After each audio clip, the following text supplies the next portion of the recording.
Good evening. આજે આપણે કિરણ પ્રકાશશાસ્ત્રની અંદર ગોળી અરીસાનો અભ્યાસ કરીશું. હવે જે ગોળી અરીસા છે એ ગોળી અરીસા કેવી રીતે બનાવવામાં આવે છે, તો ગોળી અરીસા બનાવવા માટે સૌથી પહેલા તો આપણે એક કાચની ગોળીય કવચ લઈશું. કાચનો પોલો ગોળો, અને કાચનો પોલો ગોળો લીધા પછી તો આ જે કાચનો પોલો ગોળો લીધેલો છે એ કાચના પોલા ગોળા માટે એનું કોઈ કેન્દ્ર છે, એટલે એના કેન્દ્રને આપણે નામ આપી દઈએ સી, ગોળીય કવચનું કેન્દ્ર. એના પછી એ જે કાચની ગોળીય કવચ છે એની કોઈ ત્રિજ્યા હશે આ રીતે, તો એની જે ત્રિજ્યા છે એ ત્રિજ્યાને આપણે નામ આપી દઈએ આર. એ ત્રિજ્યાને આપણે નામ આપી દઈશું આર. આ રીતે હવે આગળ જઈએ. ગોળી અરીસામાં બે પ્રકાર, એક અંતર્ગોળ અરીસો. જે અંતર્ગોળ અરીસો છે એ અંતર્ગોળ અરીસાને આપણે કહીશું કોન્કેવ મિરર. અને બીજો એ બનાવવાનો છે એ છે બહિર્ગોળ અરીસો. એ બહિર્ગોળ અરીસાને ઇંગ્લિશમાં કહીશું કોન્વેક્સ મિરર. Convex mirror. એટલે ગોળી અરીસા બનાવવા માટે સૌથી પહેલા તો આ જે કાચની ગોળીય કવચ છે એ કાચની ગોળીય કવચને કાપવી પડે. હવે આ રીતે ધારી લો કે એક કાચની ગોળીય કવચને આ તૂટક રેખા દર્શાવેલી છે ત્યાંથી કાપવામાં આવે છે. ત્યાંથી કાપ્યા પછી જે ગોળીય કવચનો બાકીનો ભાગ છે એ બાકીનો ભાગ દૂર કરવામાં આવે છે. ગોળીય કવચનો બાકીનો ભાગ આ રીતે આપણે દૂર કરીશું.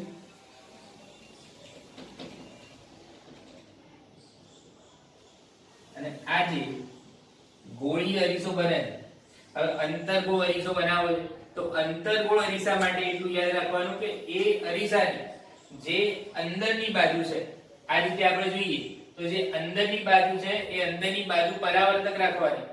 અંદરની બાજુ પરાવર્તક રાખવાની એટલે એ જે બહારની બાજુ છે એ બહારની બાજુ પર ચાંદી જેવી પરાવર્તક ધાતુનો ઢોળ ચડાવીશું.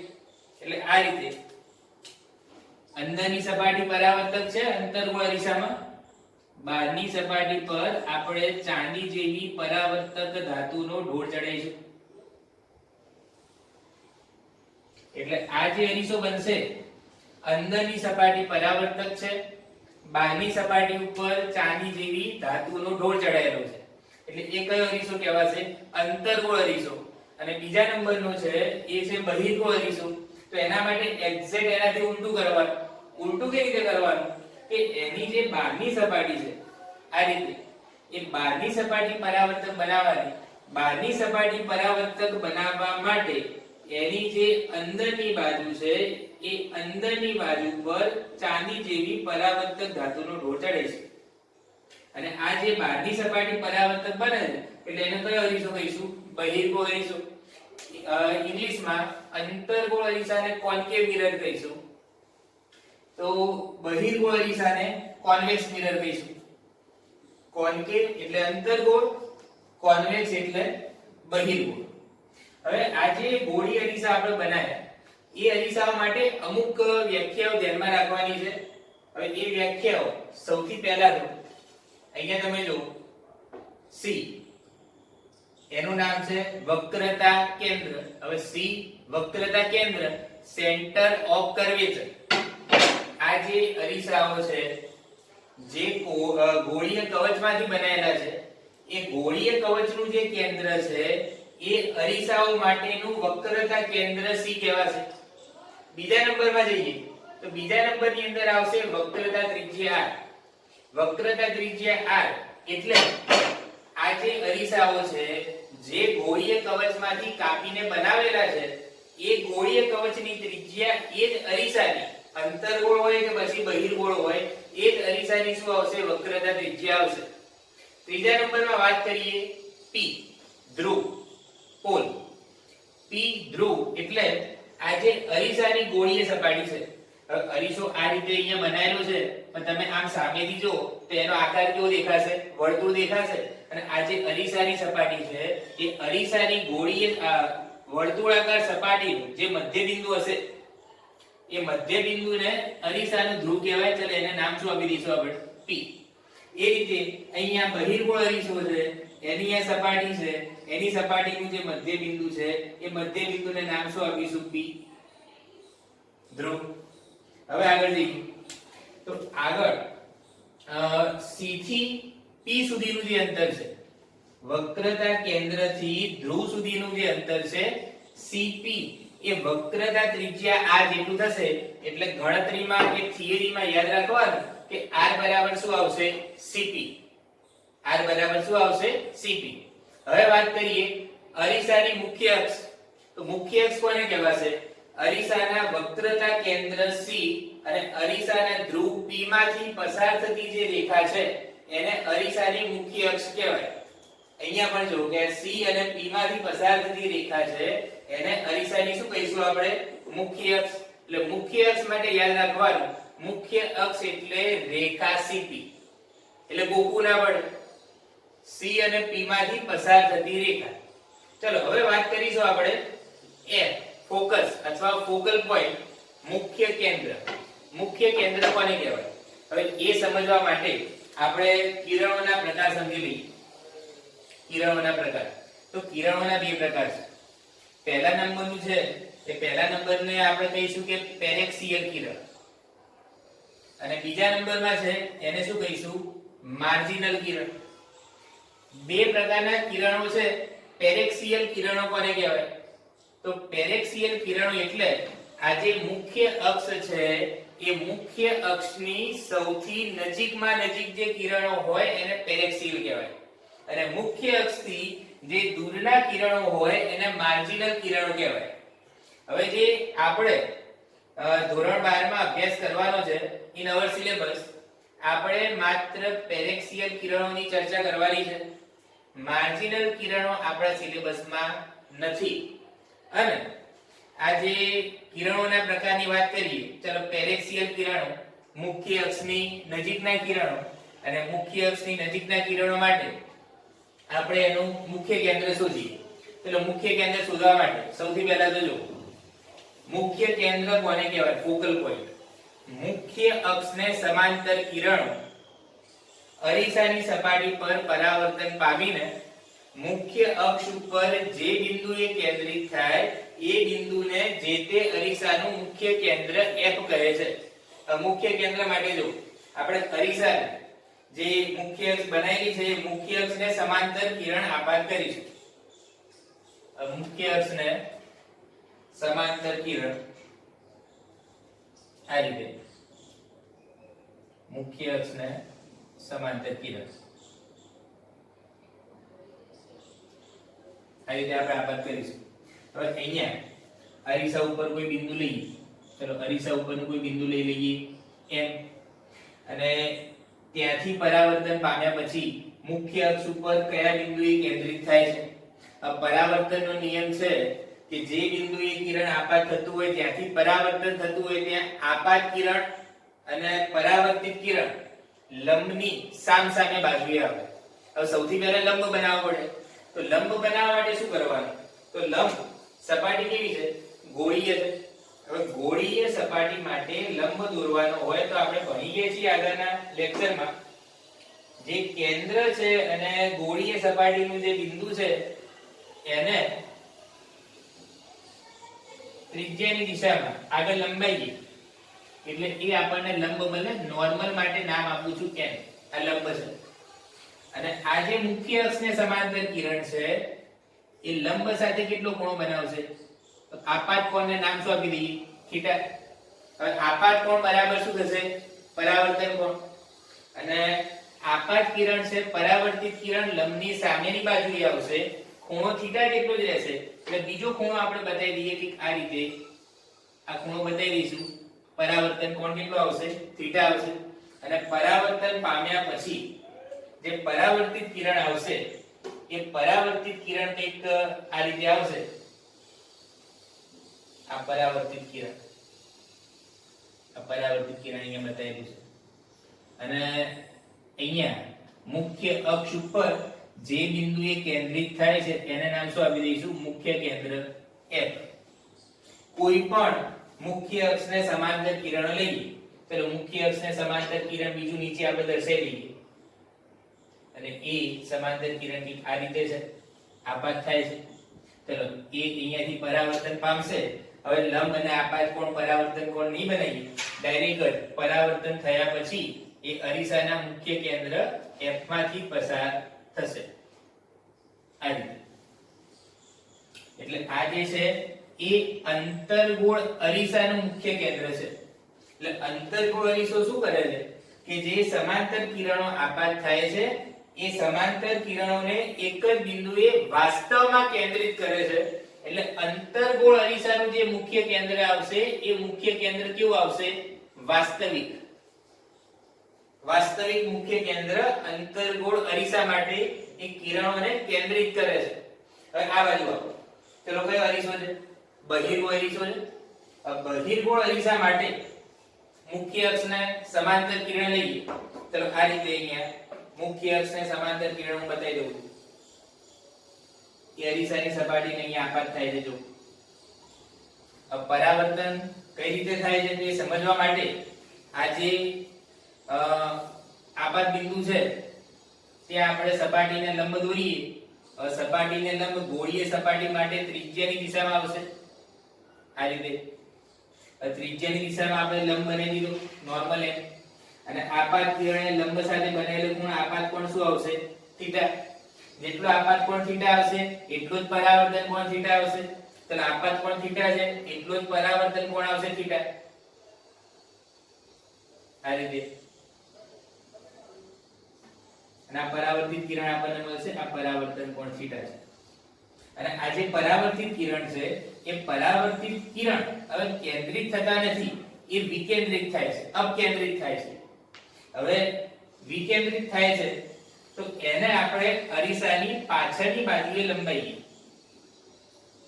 અને એ કિરણ આ જે પરાવર્તિત કિરણ છે કયા બિંદુએથી નીકળતા હોવાનો આપણને આભાસ થાય છે.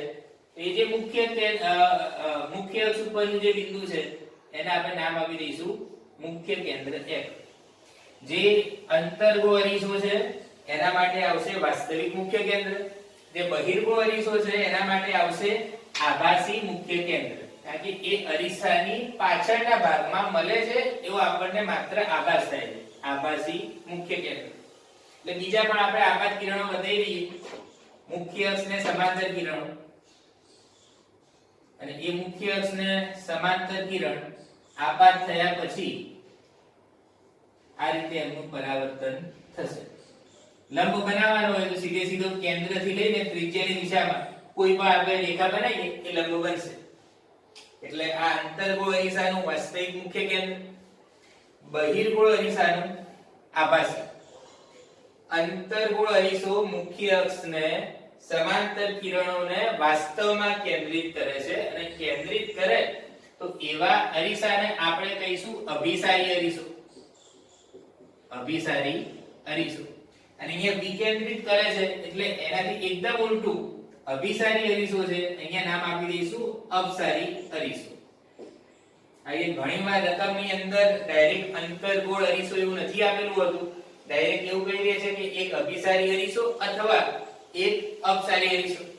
એટલે અહીંયા આપણે પહોંચ્યા F મુખ્ય કેન્દ્ર.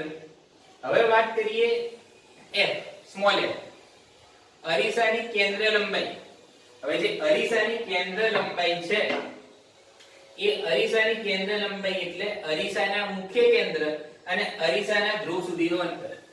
ચાલો અરીસાનું મુખ્ય કેન્દ્ર અને અરીસાના ધ્રુવ સુધીનું જે અંતર છે F થી લઈને P સુધી, F થી લઈને P સુધી આ જે અંતર છે એને અરીસાની કેન્દ્ર લંબાઈ F કહે છે. અહીંયા પણ તમે જોઈ લો કે અહીંયા C થી લઈને P સુધી બહિર્ગોળ અરીસા માટે આ જે માપ છે એને આપણે નામ આપીશું વક્રતા ત્રિજ્યા R. R બરાબર શું આવશે? CP. અને F થી લઈને P સુધી જે આવે છે, F થી લઈને જે P સુધીનું માપ છે એને નામ આપીશું કેન્દ્ર લંબાઈ F, ફોકલ લેન્થ F. એટલે આ વાત થઈ કેન્દ્ર લંબાઈ. પછીનો જે મુદ્દો છે એ છે દર્પણમુખ. ચલો દર્પણમુખ કોને કહેવાય? દર્પણમુખ માટે અરીસો અહીંયાથી કાપેલો છે. જો આ જે અરીસો છે એનો આ એક છેડો, હવે આ એક છેડો છે એને કંઈક નામ આપી દઈએ A, અને એની સામેનો જે છેડો છે એને નામ શું આપી દઈએ? B. હવે આ જે અરીસો છે આ રીતે છે, તમે આમ સામેથી જુઓ તો અરીસો કેવો દેખાશે? વર્તુળ દેખાશે. અને જે વર્તુળ હશે એ વર્તુળાકાર જે એની કિનારી છે એ કિનારીનો જે વ્યાસ છે, આ વ્યાસ AB, એ વ્યાસ AB ને અરીસાનું દર્પણમુખ કહે છે. અરીસાનું દર્પણમુખ, અરીસાની વર્તુળાકાર ધારનો જે વ્યાસ બને AB એને કહેવાય. અહીંયા પણ જે દર્પણમુખ બનશે એને નામ આપી દઈએ આપણે A ડેશ, અહીંયા નામ આપી દઈએ B ડેશ. આપણા સિલેબસની અંદર જે અભ્યાસ કરવાનો છે એ અભ્યાસ કરવાનો છે કે આપણું જે અરીસો હશે એ અરીસાનું દર્પણમુખ બહુ જ નાનું હશે. કેન્દ્ર લંબાઈ f કરતા બહુ જ નાના દર્પણમુખ વાળા અરીસાનો અભ્યાસ કરવાનો છે. અને નાના દર્પણમુખ વાળા અરીસા માટે જે વસ્તુ હશે એ વસ્તુ હંમેશા અરીસાથી કેવી હશે? ખૂબ જ દૂર. અને દૂરની વસ્તુમાંથી આવતા જે કિરણો હશે એ મુખ્ય અક્ષ સાથે હંમેશા નાના ખૂણા જ બનાવે. એટલે એક કિરણોને નામ શું આપી દઈશું આપણે? પેરેક્સિયલ કિરણો. હવે આપણે અહીંયા દર્પણમુખ સમજી લઈએ. દર્પણમુખ માટે શું થશે?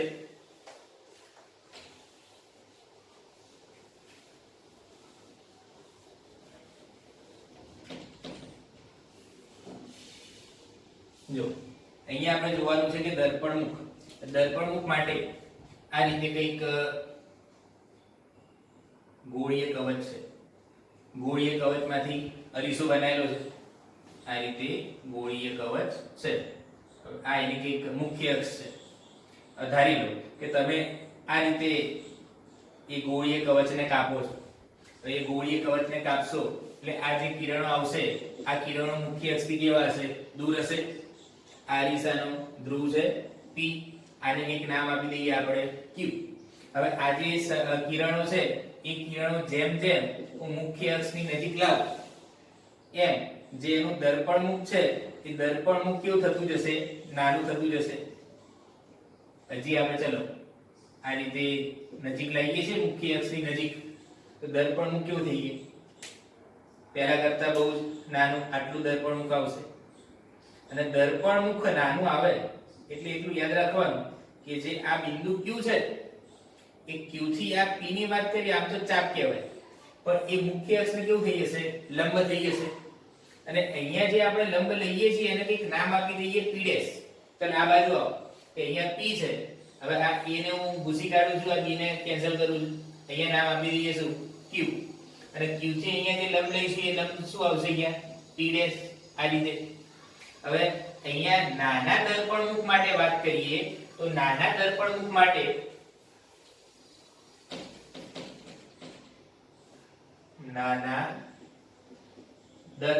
માટે હંમેશા QP એ QP ડેશ ને અનુરૂપ લઈ શકાય. એટલે QP અને QP ડેશ એપ્રોક્સિમેશન. અને જે QP ડેશ છે એ મુખ્ય અક્ષને હંમેશા લંબ હશે. કારણ શું? કારણ કે P ડેશ છે અહીંની આકૃતિમાં છે ને P થી દૂર દેખાય છે, પણ નાના દર્પણમુખ વાળા અરીસા માટે P ડેશ એ P ની એકદમ નજીક હશે. P ડેશ એ P ની એકદમ નજીક હશે એટલે આપણે QP ડેશ ને મુખ્ય અક્ષને કેવા લઈ શકીએ? લંબ લઈ શકીએ. અને જે પેરેક્સિયલ કિરણો છે, કેવા કિરણો છે? પેરેક્સિયલ કિરણો. એ પેરેક્સિયલ કિરણો મુખ્ય અક્ષ સાથે ખૂણા કેવા બનાવશે? નાના બનાવશે. અને ખૂણા નાના બનાવશે એટલે આપણે એક એપ્રોક્સિમેશન લઈ શકીએ કે થીટાના રેડિયનમાં નાના મૂલ્ય માટે, ખૂણાના રેડિયનમાં નાના મૂલ્ય માટે sin theta nearly equals to tan theta nearly equals to theta. sin theta એટલે કાટકોણ ત્રિકોણની અંદર આવશે સામેની બાજુ ભાગ્યા કર્ણ. tan થીટા એટલે આવશે કાટકોણ ત્રિકોણમાં સામેની બાજુ ભાગાકારમાં પાસેની બાજુ, અને થીટા ખૂણો આવશે રેડિયનમાં, તે ખૂણો આવશે 4 શું ત્રિજ્યા. એટલે આપણને થિયરીમાં કે દાખલામાં જે રીતે જરૂરત હશે એ રીતે આ એપ્રોક્સિમેશનનો આપણે ઉપયોગ કરીશું. આપણા સિલેબસમાં માત્ર ને માત્ર કયા કિરણો છે? પેરેક્સિયલ કિરણો છે. બરાબર. એક નાની થિયરી, અહીંયા F થી P સુધીનું અંતર કેન્દ્ર લંબાઈ f, C થી P સુધીનું અંતર એટલે વક્રતા ત્રિજ્યા શું આવશે? r. હવે આપણે જે થિયરી ભણીએ એ થિયરીનું નામ પ્રશ્ન લખી દઈએ. ચલો ક્વેશ્ચન કે અરીસાની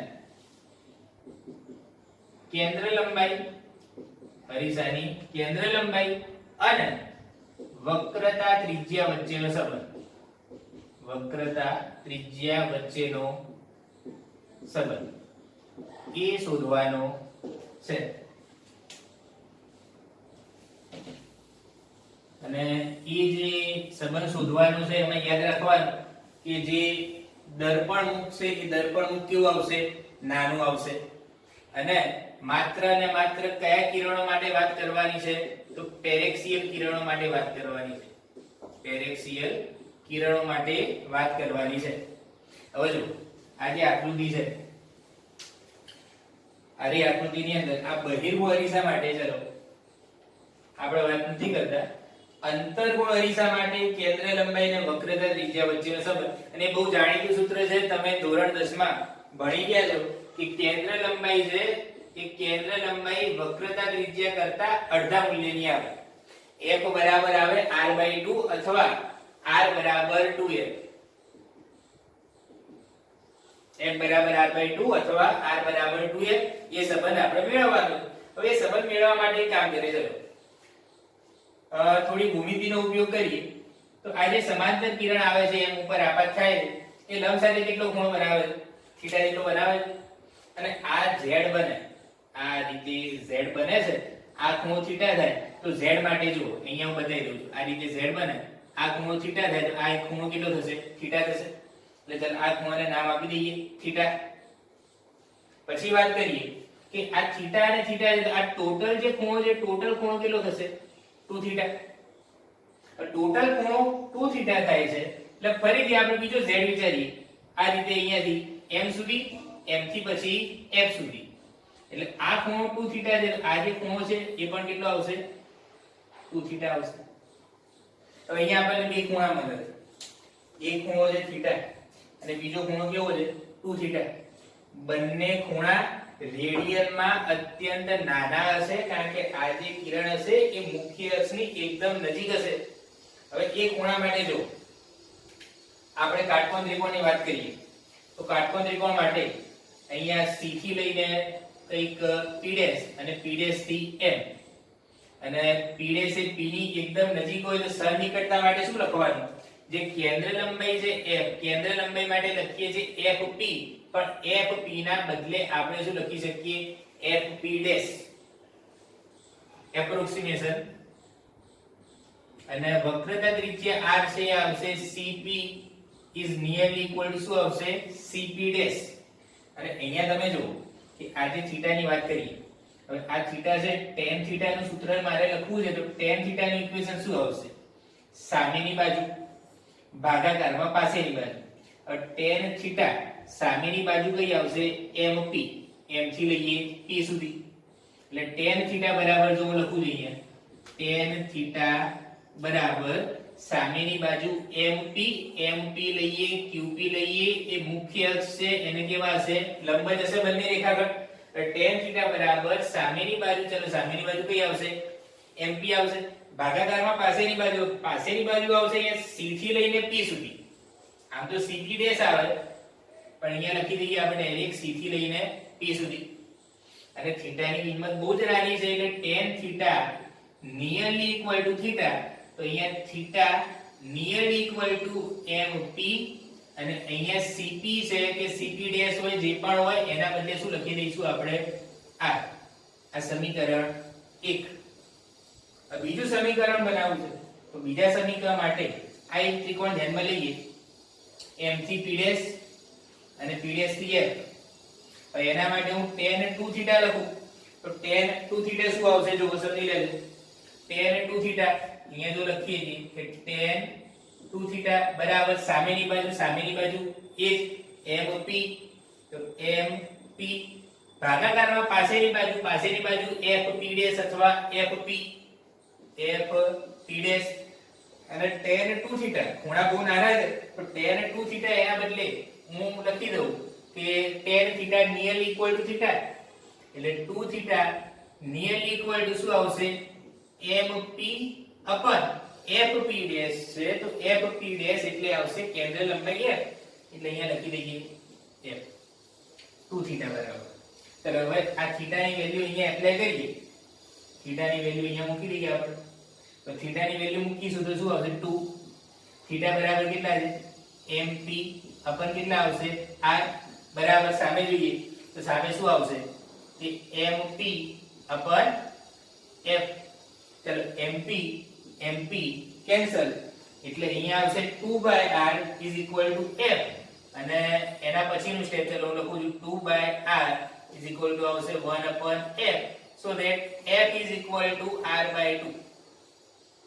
f શું આવશે r/2 f r/2 આ ઇક્વેશન છે એ માત્ર અને માત્ર નાના દર્પણમુખ માટે છે અને પેરેક્સિયલ કિરણો માટે છે પેરેક્સિયલ કિરણો નાના દર્પણમુખ માટે છે દૂરની વસ્તુમાંથી આવતા કિરણો મુખ્ય અક્ષ સાથે હંમેશા કેવો ખૂણો બનાવશે નાનો ખૂણો બનાવશે અને કદાચ જો દૂરના કિરણ આપેલા હોય બોર્ડની એક્ઝામમાં કે બીજી ગુજકેટની એક્ઝામમાં નહીં આપેલા હોય